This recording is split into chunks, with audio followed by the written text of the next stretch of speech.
Bonjour et bienvenue chez DigiSchool. Je suis Vanessa Brossard, votre professeure d'histoire-géographie et aujourd'hui nous allons voir un chapitre de seconde en géographie sur les littoraux et l'on va voir quels sont les aménagements durables sur ces espaces.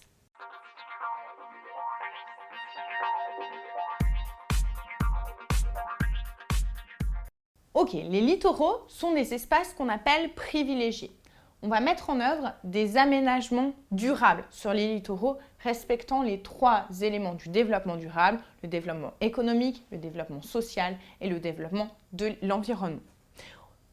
Les dangers vont être pris en compte, ces dangers qui pèsent sur les espaces parce que l'homme a modifié les paysages. C'est ce qu'on appelle l'anthropisation.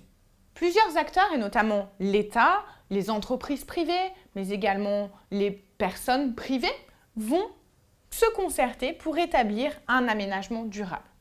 Les collectivités territoriales, c'est-à-dire les municipalités, les départements et les régions, vont aussi être fortement impliqués dans ces aménagements. Dans le monde, sont également mis en place des programmes de protection. C'est le cas par exemple de la Convention de Ramsar qui va protéger les espaces humides. Deuxième élément, des lois de protection du littoral vont être également mises en place dans les pays du monde qui possèdent un littoral. Enfin, des parcs naturels ou des réserves côtières vont également être créés pour maintenir un écosystème viable.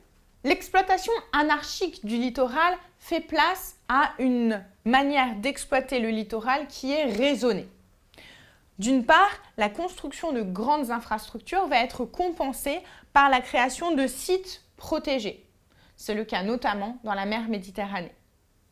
D'autre part, les rejets polluants vont être limités, notamment par un certain nombre de lois.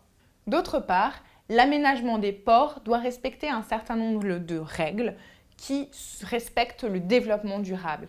Ces règles concernent notamment les ports qui veulent s'étendre ou se développer. Le but de ces différents programmes est de permettre un développement économique, mais de protéger les paysages et de protéger l'environnement. C'est vraiment le respect des différents éléments du développement durable qui prime.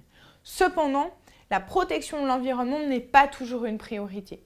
Notamment dans les pays du Nord, la protection de l'environnement est de plus en plus une nécessité, un besoin, mais les pays du Sud en plein développement ne respectent pas toujours les législations. J'espère que cette vidéo vous a plu. Je vous invite à vous abonner à notre chaîne et n'hésitez pas à poser une question si vous en avez dans les commentaires. À bientôt chez DigiSchool.